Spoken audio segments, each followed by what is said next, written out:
Diary.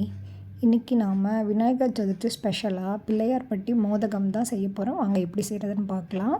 நான் இதுக்கு 1 cup பச்சரிசி எடுத்திருக்கேன். அதே கப்பில் பாதி கப் பாசிப்பருப்பு எடுத்திருக்கேன். ரெண்டுமே 2-3 டைம்ஸ் வாஷ் பண்ணியிருக்கேன்.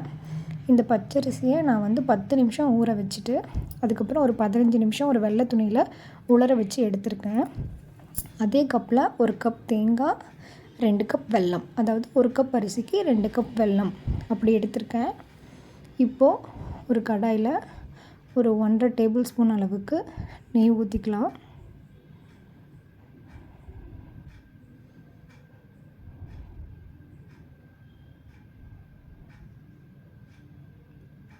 ஓகே, இப்போ நம்ம வாஷ் பண்ணி எடுத்து வச்சுருக்க அரிசியும் பாசிப்பருப்பும் சேர்த்து நல்ல ஒரு கோல்டன் ப்ரௌன் கலரில் வர வரைக்கும் நல்லா வறுத்துக்கலாம். ஓகே, இப்போ நல்லா வறுபட்டுருச்சு. இப்போ இன்னொரு கடாயில் எடுத்து வச்சுருக்க வெல்லத்தை சேர்த்து கொஞ்சமாக தண்ணி சேர்த்து இந்த வெல்லத்தை கரைச்சி எடுத்துக்கலாம். போதும், ஒன்றும் பாகாக நம்ம காய்ச்ச தேவையில்லை, கொஞ்சமாக கரைஞ்சால் போதும்.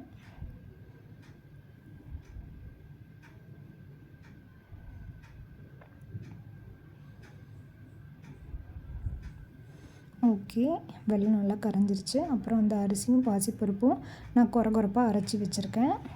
இப்போது ஒரு கடாயில் நான் 1 கப் அரிசிக்கு 2 கப் தண்ணி, அதே மாதிரி 1/2 கப் பாசிப்பருப்புக்கு 1 கப் தண்ணி எடுத்திருக்கேன். டபுள் டைம் எடுத்திருக்கேன். அந்த தண்ணி இப்போ சூடானதும் நம்ம எடுத்து வச்சுருக்கோம் இல்லையா, அந்த பாசிப்பருப்பு அரிசியை சேர்த்து கிளறிக்கலாம். தண்ணி ரொம்ப கொதிக்க வேண்டியதில்லை, லைட்டாக சூடானால் போதும். ஏன்னா கொதித்ததுக்கப்புறம் நீங்கள் போட்டிங்கன்னா கட்டி கட்டியாக இருக்கும். ஸோ லைட்டாக சூடான உடனே கொஞ்சம் கொஞ்சமாக சேர்த்து நல்லா கிளறுங்க.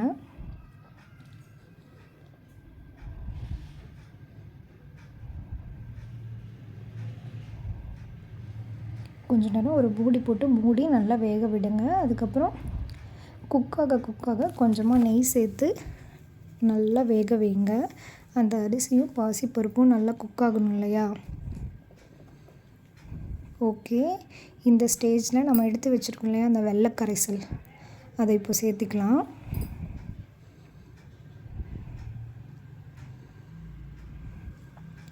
இந்த வெள்ளை கரைசலையும் சேர்த்து நல்லா கிளறி விடுங்க.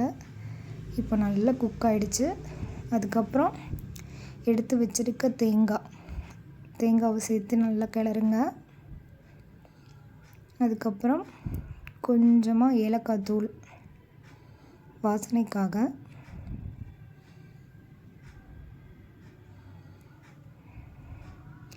இதை நம்ம ஆற வச்சு இப்படியாகவும் சாப்பிடலாம். அப்படி இல்லைன்னா நாம் கொழுக்கட்டை மோல்டில் கொழுக்கட்டை ஷேப்பில் பிடிச்சு இட்லி பாத்திரத்தில் வேக வச்சு மோதகமாகவும் நம்ம சாப்பிட்லாம். எல்லோருக்கும் இனிய விநாயகர் சதுர்த்தி நல்வாழ்த்துக்கள். இந்த வீடியோ உங்களுக்கு பிடிச்சிருந்தா நம்ம சேனலுக்கு சப்போர்ட் பண்ணுங்கள். தேங்க்யூ, பாய் பாய்.